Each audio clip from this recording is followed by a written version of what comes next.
Hi Shweta, welcome on your PDR. Thank you, sir.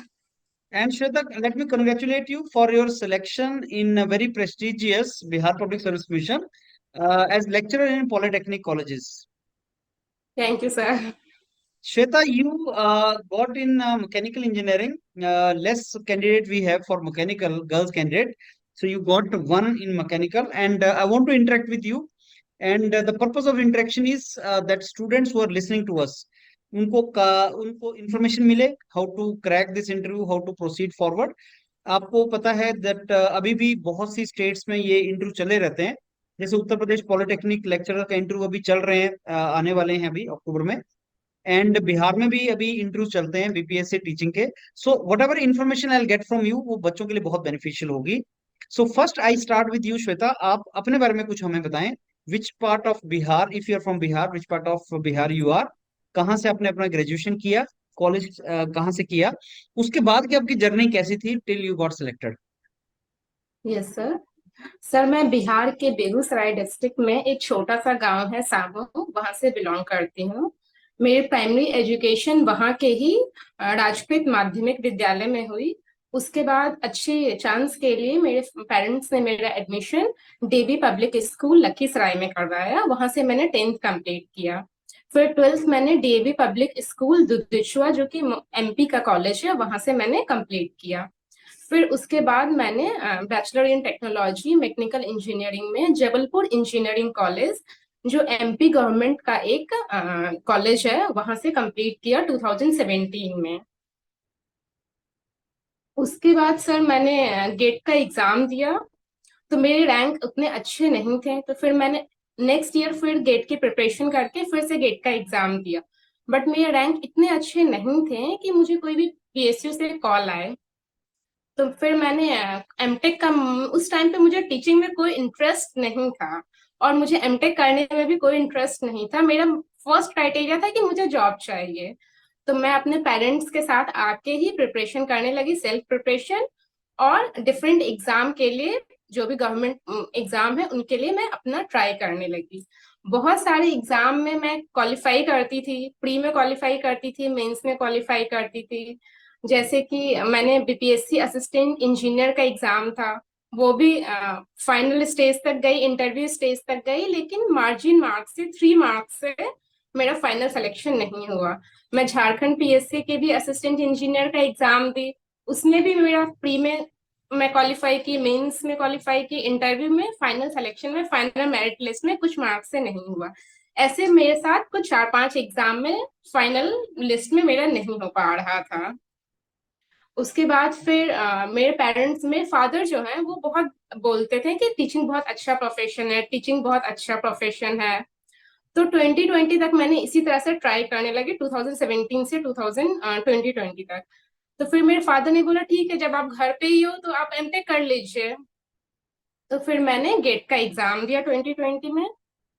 और उसी time पे ये फॉर्म आया था बीपीएससी पॉलिटेक्निक कॉलेज का 2020 में.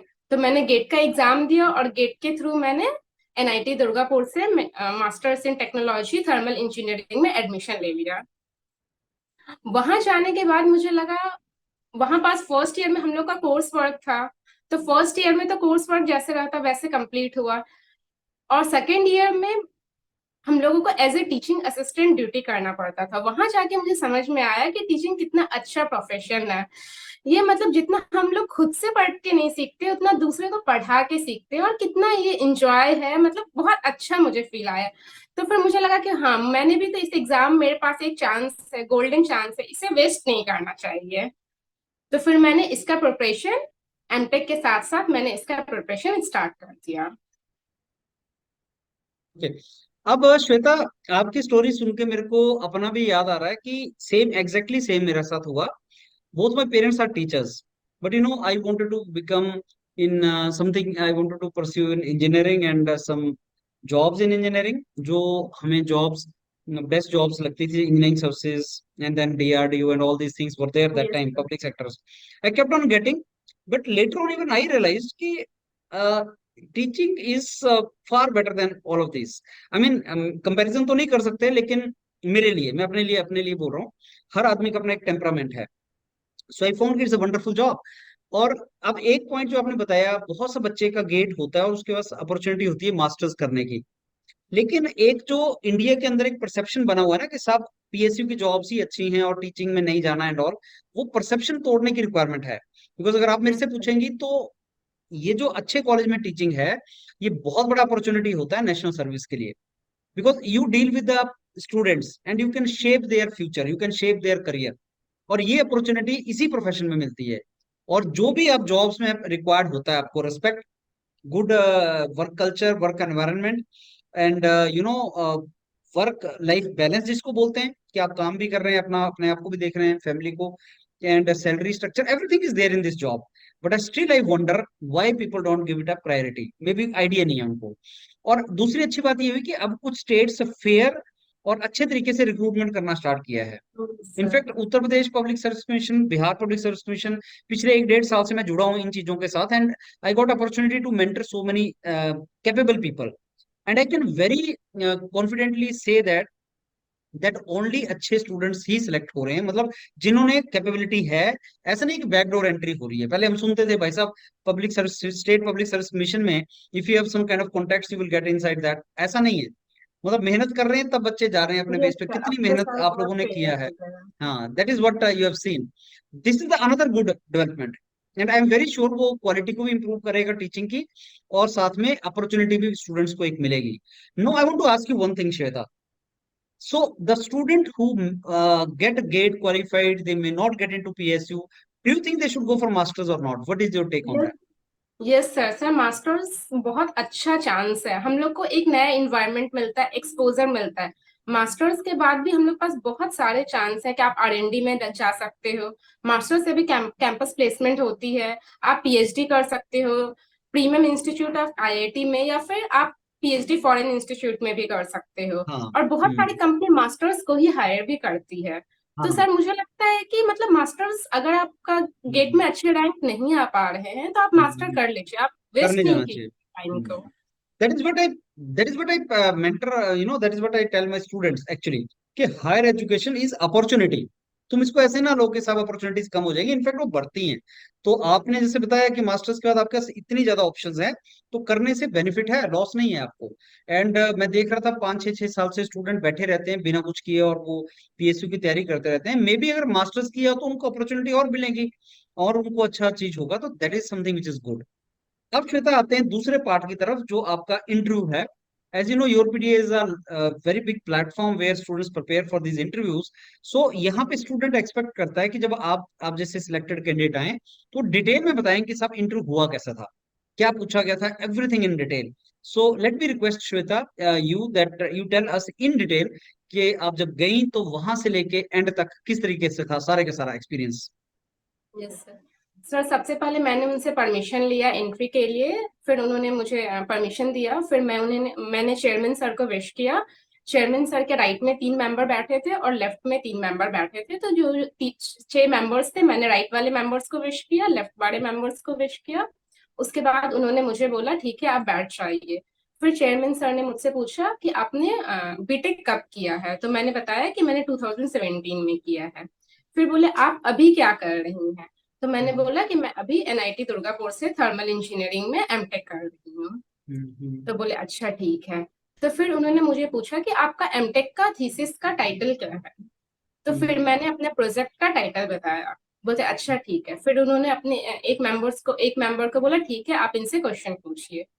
तो हम्म। मेरा प्रोजेक्ट था thermodynamic analysis of integrated gasification fuel cell पे। तो हम्म। मेंबर्स ने सबसे पहले मुझसे यही पूछा, जो टॉपिक है उसी से पूछा कि गैसिफिकेशन क्या होता है, हम्म। आपने इसमें कौन सा फ्यूल यूज किया है, आपके गैसिफिकेशन के प्रोडक्ट क्या हुए, आपने कौन कौन सी साइकिल यूज की है, टाइप्स हम्म। ऑफ कोल क्या है, आपने किस हम्म। टाइप का कोल यूज किया है, आपकी कोल की कैलोरीफिक वैल्यू क्या है, हम्म। आपने कोल के साथ कुछ और भी लिया है, तो मैंने कोल के साथ बायोमास को ब्लेंड किया था तो उसका क्या बेनिफिट है। ये सब प्रोजेक्ट से रिलेटेड उन्होंने मुझे 6 to 7 क्वेश्चन पूछे। उसके ओके। बाद बोलते हैं अच्छा ठीक है। उसके बाद उन्होंने मुझे पूछा कि आपके प्रोजेक्ट में कोई साइकिल है, तो मैंने बताया कि हाँ रेंकाइन साइकिल है। तो बोलते हैं अच्छा आप रेंकाइन साइकिल को एक्सप्लेन कर सकती हैं, तो मैंने बोला ठीक है। तो बोलते ठीक है आप ब्लैक बोर्ड पे जाइए और रैंकाइन साइकिल को एक्सप्लेन कीजिए। तो मैं जैसे ही जा रही थी तो एक मेंबर ने बोला, नहीं आप Rankine cycle, simple Rankine cycle आप एक्सप्लेन नहीं कीजिए, आप Rankine cycle in super critical power plant जो है उसे एक्सप्लेन कीजिए। हम्म। तो फिर मुझे पता था, क्योंकि एमटेक में मेरा थर्मल इंजीनियरिंग का बैकग्राउंड था, तो उसमें ये चीजें एडवांस थर्मोडायनेमिक में होती है। तो फिर मैंने जाके उसका टीएस डायग्राम प्लॉट किया। तो बोला अच्छा ठीक है, मैंने प्लॉट किया, फिर सारे पॉइंट मार्क किए। तो उन्होंने मुझसे पूछा सारे पॉइंट क्या क्या है, वो उन्होंने फिर क्वेश्चन मुझसे क्रॉस क्वेश्चन किया।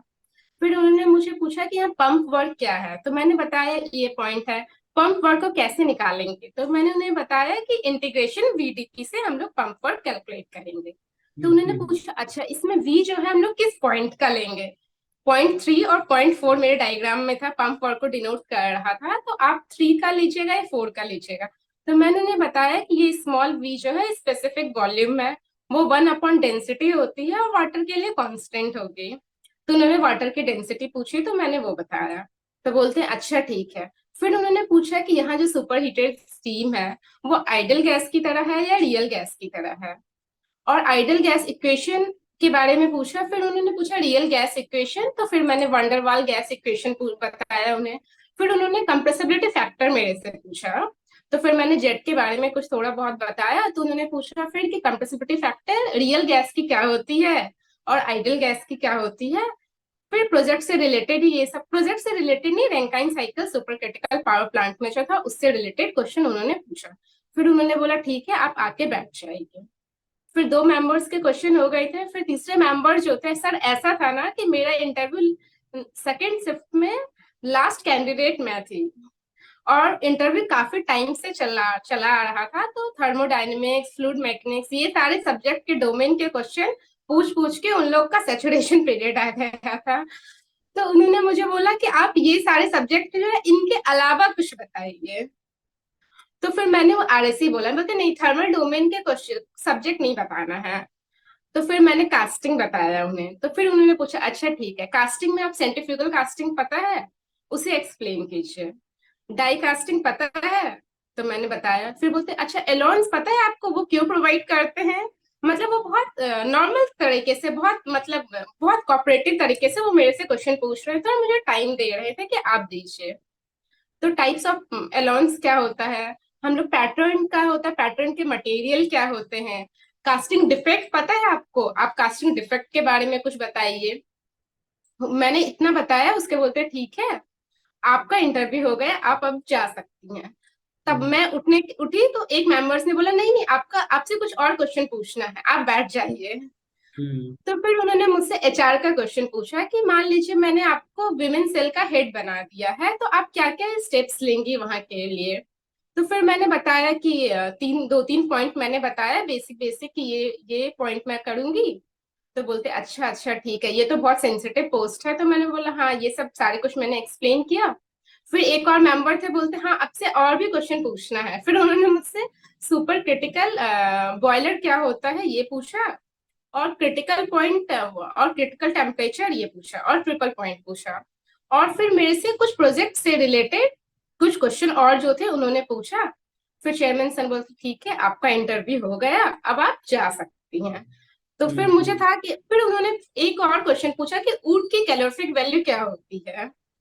लेकिन ये क्वेश्चन था जिसका आंसर मैं नहीं दे पाई, क्योंकि मुझे उस टाइम पे मैं रिकॉल नहीं कर पाई। तो उन्होंने बोला ठीक है। फिर 1-2 क्वेश्चन और पूछा, उसका बोला ठीक है आप जा सकती हैं। इस तरह से हम्म। इंटरव्यू हो गया, इंटरव्यू मतलब ओवर हो गया मेरा। फिर बोलते ठीक है, फिर मैंने उन सबको थैंक यू बोला और फिर मैं आ गई। हम्म। अच्छा श्वेता, बीपीएससी में जब आप अंदर जाती हैं तो आपसे इंट्रोडक्शन नहीं पूछते हैं ना वो? नहीं इंट्रोडक्शन नहीं पूछता। तो क्या फॉर्मेट होता है, स्टार्टिंग में ही पहला क्वेश्चन क्या होता है? सर हम लोगों को पहले कोडिंग दी जाती है, और हम लोगों को उसके बाद कहीं भी अपना नाम या फिर कोई भी ऐसा चीज डिस्क्लोज नहीं करना होता है। तो उस कोडिंग को लेके हम लोग को लेके जाना होता है वो कोड, और वो कोड उन्हें देना होता है। उसके हम्म। बाद वो सबसे पहले क्वेश्चन यही पूछते हैं कि अभी आप क्या कर रहे हैं। मोस्ट ऑफ द कैंडिडेट से उन्होंने ये क्वेश्चन पूछा, या फिर आपने बीटेक कब किया है। ओके। और फिर उससे मतलब आप जो क्या कर रहे हैं और बीटेक कब किया है, इन दोनों का, ये दोनों जो उनका मेन क्वेश्चन है ना, यहाँ से उनका स्टार्ट करने का है कि आपसे वो किस टाइप से स्टार्ट करेंगे आपका इंट्रोडक्शन, कि आपका गैप है और अभी आप क्या कर रही हैं। जैसे मैं एमटेक कर रही थी और मेरा हम्म। थीसिस उस टाइम पे प्रोजेक्ट में सबमिट करके आई थी, तो मेरे से प्रोजेक्ट जो था, मेरा मेन पॉइंट होगा कि आप प्रोजेक्ट से ही क्वेश्चन बताइए। तो कितना इम्पोर्टेंट होता है प्रोजेक्ट? और बीटेक और एमटेक अगर दोनों की है तो कौन सा प्रोजेक्ट इम्पोर्टेंट होता है? सर एमटेक का प्रोजेक्ट रिसेंट प्रोजेक्ट है, वो सबसे ज्यादा इम्पोर्टेंट होता है, वो उन लोग उस पर सबसे ज्यादा फोकस करते हैं। और हम्म। अगर जो कैंडिडेट ने एमटेक नहीं किया है उनके लिए बीटेक का प्रोजेक्ट इम्पोर्टेंट है। अब मैं आपसे कुछ क्वेश्चन पूछूंगा श्वेता, जो स्टूडेंट हमसे पूछते हैं, और थोड़ा फास्ट पेस पे मैं पूछूंगा। अगर का सही पता होता है तो आप देते जाइए। स्टूडेंट नॉर्मली क्वेश्चन पूछते हैं कि कितने सब्जेक्ट्स पढ़े हम, कौन कौन से सब्जेक्ट पढ़े मैकेनिकल में? सर बेसिक जो सब्जेक्ट है वो तो आपको पढ़ के ही जाना चाहिए, क्योंकि जैसे उन्होंने मुझसे कैसे पूछा, आपने थर्मोडायनेमिक्स और मैं फ्लूइड मैकेनिक्स प्रिपेयर करके गई थी, मेरा डोमेन भी थर्मल इंजीनियरिंग में था। बट उन्होंने मुझे बोला नहीं, आप ये क्वेश्चन नहीं बताइए, आप ये सब्जेक्ट के अलावा कुछ सब्जेक्ट बताइए। तो बेसिक जो पार्ट है कि कुछ प्रोडक्शन के पार्ट पढ़ा मैंने, कुछ इंडस्ट्रियल के पार्ट पढ़ा, बेसिक थर्मोडायनेमिक्स के कुछ सब्जेक्ट्स पढ़े और फ्लूइड मैकेनिक्स पढ़े। बेसिक तो हमें पढ़ के ही जाना चाहिए, क्योंकि अगर बेसिक में गलती करने का तो फिर कोई स्कोप नहीं है। हम्म। एप्लीकेट कुछ कॉम्प्लिकेटेड क्वेश्चन है वो एक्सपेक्ट करते हैं कि हम नहीं बता पाएंगे, या फिर हम बता दिए तो वेल एंड गुड है, लेकिन बेसिक क्वेश्चन में मिस्टेक वो एक्सेप्टेबल नहीं होता है। Okay. Next my question Shweta, अगर कोई क्वेश्चन का आंसर ना आए तो कैसे रिएक्ट करना चाहिए? तो कॉन्फिडेंट लूज नहीं करना चाहिए, क्योंकि एक पैरामीटर, हम लोग का नॉलेज तो लोग मेंस में जज करते हैं, लेकिन हमारी पर्सनालिटी क्या है। हम लोग टीचिंग फील्ड में जा रहे हैं, हम लोग को इतने सारे स्टूडेंट के सामने प्रेजेंट करना है, तो वो एक कॉन्फिडेंट अगर हमारे में नहीं आएगा, हम खुद ही कोई अंडर कॉन्फिडेंट रहेंगे, तो हम लोग उनको कैसे एक्सप्लेन कर पाएंगे। तो वो हमारी हम्म। पर्सनालिटी को जज करते हैं। अच्छा, जैसे अभी आप बिल्कुल कॉन्फिडेंट हैं, काम हैं, और आप स्माइलिंग फेस से बैठी हैं, तो जी क्या सर। वहां पे भी ऐसा था?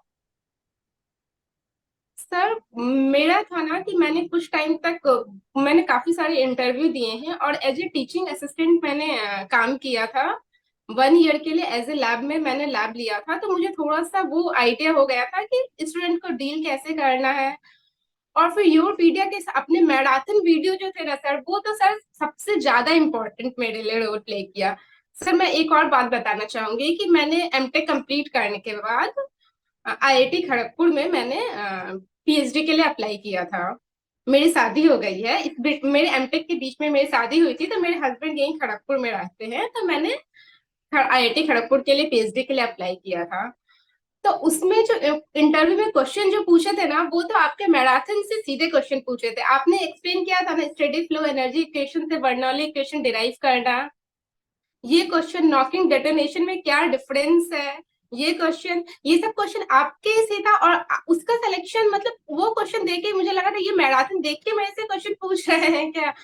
तो इसलिए सर वो तो बहुत, एक आपने मुझे सजेशन दिए थे ना कुछ, कि एक बार मैराथन से कुछ नहीं होगा, बार बार आप इसे देखो, क्योंकि उसमें कुछ ना कुछ तो आप हमेशा ही लैक करोगे, तो उसको इम्प्रूव करो। वो मुझे बहुत हेल्प किया। और मैंने स्नैप लगाया था आपके साथ, विशाल सर के साथ, मनीष सर के साथ, वो सब बहुत मतलब हेल्पिंग है। हम्म। इंटरव्यू का प्रिपरेशन और रिटन का एग्जाम बहुत डिफरेंट है। रिटन में एक दो इंटरेस्टिंग। सब्जेक्ट में आप वीक भी हो तो ठीक है, लेकिन इंटरव्यू के बेसिक तो हर सब्जेक्ट आनी का चाहिए। होना चाहिए। अच्छा श्वेता, अब जो टीचिंग स्किल आप डिस्प्ले करती हैं, उसमें क्या चीज सबसे इंपॉर्टेंट है? बोर्ड पे जब आप जाके पढ़ाती हैं तो क्या चीज सबसे इंपॉर्टेंट है? कैसे होना चाहिए? उसमें कुछ टिप्स दो स्टूडेंट्स को उसके लिए। सर सबसे पहले तो कॉन्सेप्ट क्लियर होना चाहिए। जब तक मेरे में खुद में क्लियरिटी ऑफ कॉन्सेप्ट नहीं रहेगी, तो मैंने सामने कैसे प्रेजेंट कर पाऊंगी।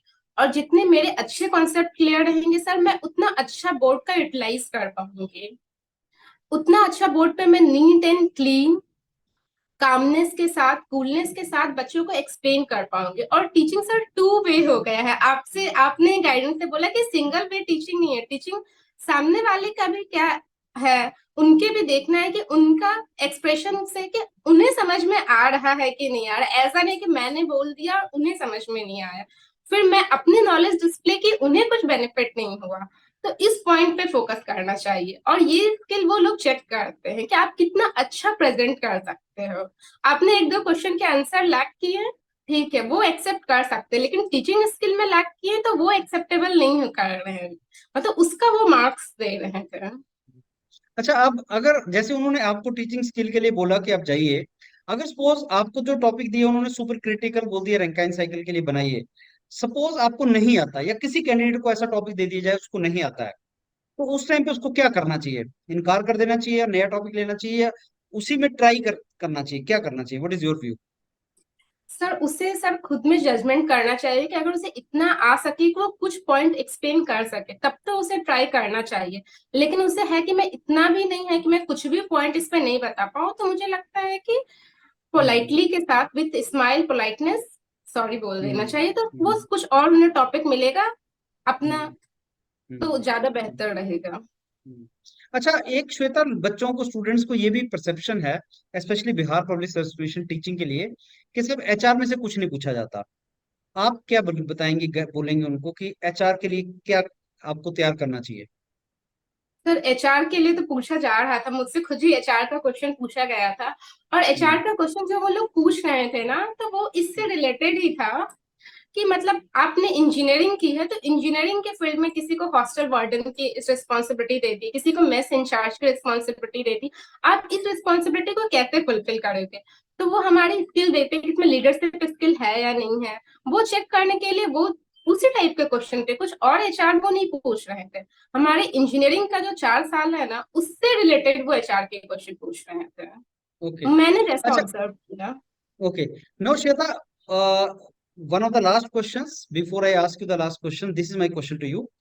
Uh, हमने ये देखा है कि स्टूडेंट रिटन की एग्जाम की तो बहुत अच्छे तरीके से तैयारी करते हैं, इंटरव्यू के टाइम पे वो वही डॉक्यूमेंट्स, वही बुक्स पढ़ने की ट्राई करते हैं, और उसी तरीके से पढ़ने की ट्राई करते हैं जैसे रिटन के लिए जाते हैं। जबकि इंटरव्यू एक प्रैक्टिस है, इंटरव्यू एक ऐसी चीज है जो बोल के आएगा, करके आएगा, जैसे आपने बताया कि आपने बहुत से इंटरव्यू दिए हैं, और वहीं से वहां से कहीं ना कहीं कॉन्फिडेंस आया है। और अभी भी अगर जो मेरी कैलकुलेशन के हिसाब से जो मेरे को लगता है, though your PDA is trying to spread this lot, कि आप तैयारी करो और इंटरव्यू की प्रिपरेशन करके जाओ, और बहुत ज्यादा हम उसके लिए लोगों को मोटिवेट करते हैं, स्टूडेंट्स को। लेकिन मेरे को नहीं लगता कि इवन 20% स्टूडेंट्स भी तैयारी करके जाता है इंटरव्यूज में, वो वैसे ही चला जाता है एक वीक अपने बुक्स पढ़ के।